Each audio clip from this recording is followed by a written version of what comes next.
Welcome to the webinar organized by Government Arts College, Tiruvandhuram.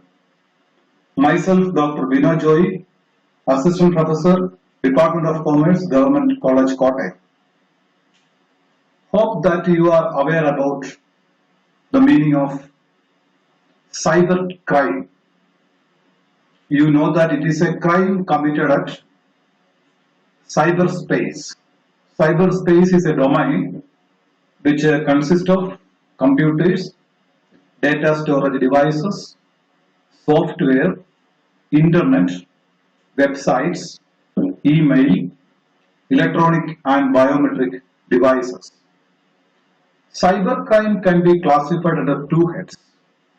One is computer targeted crime, wherein a computer is used to attack either to destroy the data of a third party which is stored in his computer, or to tap data from the computer of a third party. For example, hacking, virus attack, etc. Then the second categorization of cybercrime is computer is used as a weapon. Here computer is used as a device to commit the cyber crime. For instance, credit card fraud or cyber terrorism, etc. So I will be giving certain live examples, and most of these cases are registered as cybercrime in India. Case number 1. Mrs. Ritu, who was a resident of New Delhi, submits a complaint to Delhi police that she is receiving a large number of calls at odd hours from many parts of India and abroad. Police found that someone using her email has distributed her photo and phone number with an invitation to call her. You can classify the case number 1, the case discussed, as online stalking. The case number 2, by hacking the username and password of Mumbai-based company. The name of the company is RPG Group. A request was sent to the company's banker to transfer 2.41 crore rupee from the company's bank account to a designated bank account. The bank officials suspected when they noticed the huge amount of money transfer, so they confirmed the same from the company's officials, who denied the transfer of money. Fortunately, the attempt was failed. Then case number 3. The hackers planted Bluetooth-enabled credit card skimmers near ATMs and point of sales,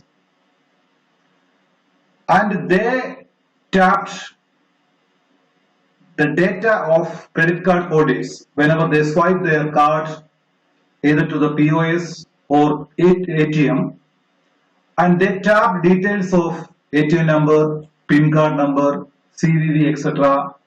And that data was later used by the hackers to do certain transactions. You know the examples discussed. Case number 2 as well as case number 3 can be designated as a cyber crimes, which under the category of identity theft. Then case number 4. A mobile service operator launched a promotional campaign in which it offered a mobile phone at a very low cost to its customers with a lock-in period of 3 years.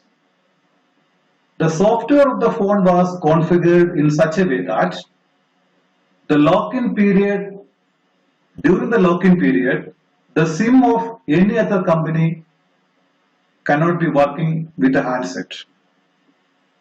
The competitor of the company, by using a cracked software, unlock the phone so that any other SIM can be used in the phone.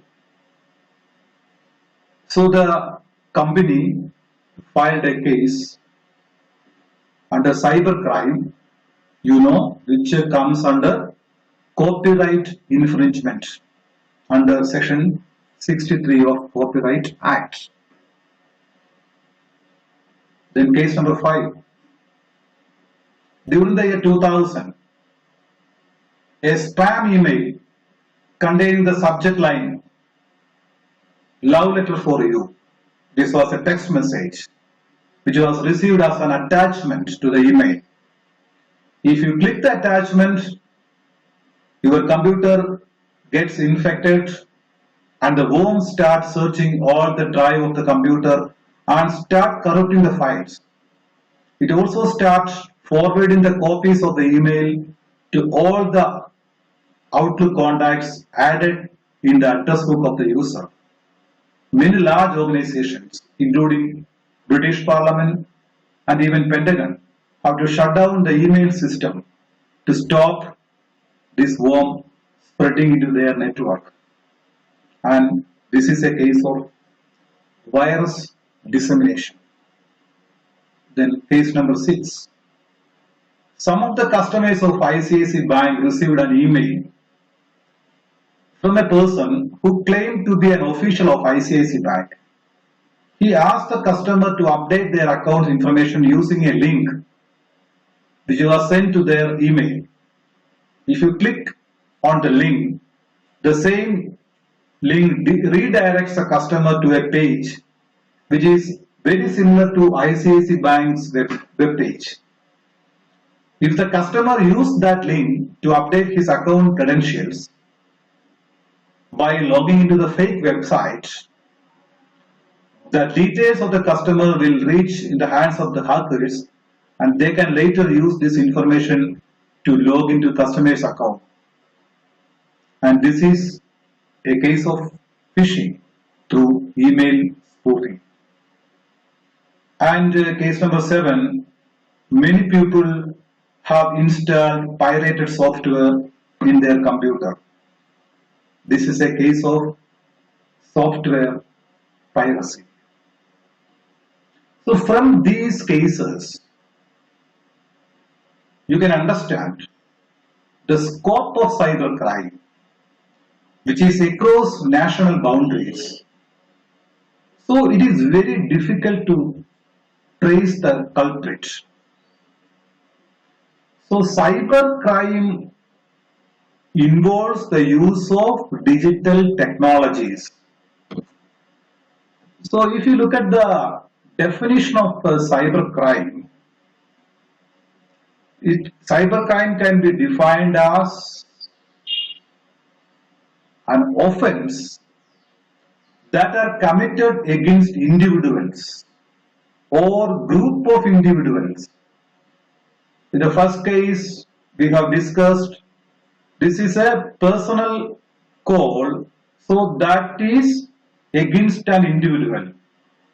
In case of worm, which was given to the different emails of customers, it is an attack to a group of people or an attack to a society. So it is group of individuals. For what? With a criminal motive to intentionally harm the reputation of the victim or cause physical or mental harm or loss to the victim directly or indirectly using modern telecommunication networks such as internet, which includes chat rooms, emails, notice boards and groups, and even mobile phones. using the technology like Bluetooth, SMS, or MMS. So, in short, you can say that a cyber crime is an attack using digital technologies to an individual or group of individual, which can be done directly or indirectly with an intention of harm the reputation of the victim or to make some losses to the victim, all comes under the purview of cyber crime. So in the digital era, we all are exposed to cyber crime, and hence we should be very careful while dealing in cyberspace. So once the cyber crime is committed, it should be investigated as police officers do in a traditional crime. Evidences should be collected and the same must be produced before the court of law. The same procedure followed in the case of cyber crime is called cyber forensic. But the difference between the traditional crime investigation and cyber forensic is that cyber forensic is done by an expert in computer science who have expertise not only in software, file system and operating system, but also he should have an expertise in networks and hardware. So let us discuss what is a cyber forensic. What do you mean by cyber forensic? So you are familiar with the term forensic surgeon who do postmortem. You might have seen the recently released Malayalam movie Forensic, where the hero collects samples and the same samples are tested and analyzed and finally he identifies the culprit. So cyber forensic can be defined as the process of identifying, preserving, analyzing and presenting the digital evidence in such a manner that it is legally acceptable. So a cyber forensic investigation officer, just like a police officer do in a traditional cyber crime, he identify the evidence, preserve the evidence, analyze the evidence, and present the same evidence in court of law, so that the culprit will be penalized. So before moving further, we can discuss various terminologies used in cyber forensic. The first one is disk forensic, which deals with extracting data or information from a storage media. It may be a hard disk or a pen drive. Two types of data are typically collected in disk forensic. One is persistent data, which is permanently stored on a drive, and hence comparatively it is easier to recover or find the data. The second type is volatile data. So this is an impermanent data.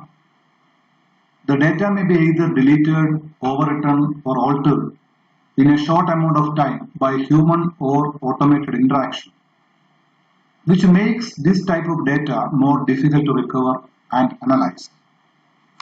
The second terminology associated with cyber forensic is network forensic. It is monitoring and analyzing computer network traffic data, which is collected from different sites and different network equipments, including firewalls and IDS. IDS means intrusion detection system, which is a device or software used for monitoring a network. The third one is wireless forensic. It's a discipline of investigating security attacks and incidents through or over wireless data networks, which includes cell phone networks, wireless local area networks, and satellite communication network. Fourth one is malware forensic. It's a practice of determining the source and possible impact of a given malware or a virus on a particular system. The virus may be either a Trojan horse virus, a rootkit virus, or whatever it may be. Then the fifth one is mobile phone forensic, which deals with the examination and analysis of mobile devices for retrieving phone and SIM contacts. Call logs, which includes dial calls, missed calls, received calls, incoming and outgoing calls, SMS, MMS, audio, videos, digital phone, pictures, etc. The next one is GPS forensic. So by examining the personal GPS devices as well as auto, aviation and marine devices for collecting information regarding location of the culprit and the devices which he paired at the time of committing the error or crime, his call logs, both incoming and outgoing text messages, etc. are examined. If the crime is committed through a GPS device, right? The next one is email forensic. It deals with analyzing the source and content of email. So the deleted emails, calendars and contacts are also examined. Next is memory forensic. Memory forensic deals with the analysis of volatile data in a computer memory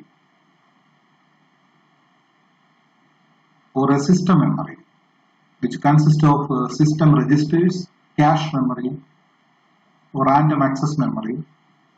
Volatile data is the data stored in the temporary memory of a computer while it is running. When the computer is switched off, volatile data is lost almost immediately. For example, chat messages, clipboard contents. Suppose you are working on a Word document and without saving the document, assume that you have powered off the system. So what happened? The memory is lost. Then it will be very difficult to recover such file. So the process of retrieving the files or information from the volatile memory of the computer, which is actually lost once the system is powered off, it is called a memory forensic. Then we can discuss the procedure of steps to be followed by a cyber crime investigator. So the first one is policy and procedure development. So before starting the investigation officer has to prepare a blueprint or a policy and procedure which are to be adopted at the time of investigation. As we discussed, digital evidence are highly sensitive and hence it should be properly handled and protected. For this reason, it is very critical to establish and follow a strict guidelines and procedures for activities related to computer forensic investigation. Such procedures can include detailed instruction about when computer forensic investigators are authorized to recover potential digital evidence, what counts as an evidence, What are the places on a computer to look for evidences? How to properly prepare systems for evidence retrieval? Where to store the retrieved evidence? How to document these activities in order to help authenticity of data. So simply, this is actually the policy and procedure which is to be followed by the investigating officer at the time of collecting and analyzing and reporting evidences with relation to a cyber crime, right? The second one is evidence assessment. So before starting investigation, it is mandatory for the investigators to define the type of evidence they are going to seek. They have to report even the minute details of evidences which they are going to collect. What is the method they are going to adopt for preserving the data? All these steps are detailed in evidence assessment. Actually, this evidence assessment decides the scope of the case, which in turn determine to whom search warrants are to be issued, what hardware and software has to be seized. So it should be noted that all devices associated with the crime, in some cases, non-computer equipments are also to be seized. For example, laminators, in case of producing false certificates, the laminators may be used, or credit card blanks, checkbooks for forgery, scanners and printers. Similarly, in case of child pornography cases, digital camera is also taken as an evidence. Then evidence assessment provides a clear understanding of the case details. So evidence assessment simply means the investigating officer have to detail the scope of the case, which evidence they are going to collect, which equipments they are going to seize. It may be a computer related equipment or a non-computer equipment, that depending upon the case. So evidence assessment, these steps actually gives a clear understanding regarding the case, and it gives a guideline to the investigating officer for collection of specific evidences. Then the third step is evidence acquisition. So in this step, he is actually going to collect the evidences. So here the investigator is required to document every tiny details, such as the hardware and software specification. Here the investigating officer is collecting the evidences. So from which hardware and software he collected the evidences, what is the system specification from where the evidences has been collected. During evidence acquisition, the computer forensic investigators are subject to follow the policies framed as per the first step we discussed, that is policy and procedure development. So in that step, we have detailed what are the procedures to be followed for collecting evidences. So once the evidence is collected, he has to preserve the evidence as per the policy and procedures developed in the first phase. Then the fourth step is evidence examination. So after collecting the evidence, the investigating officer have to examine the evidence. For different types of equipments or media may be required for evidence examination. So one of the method is data extraction, where the data is extracted using different techniques. One is keyword searching.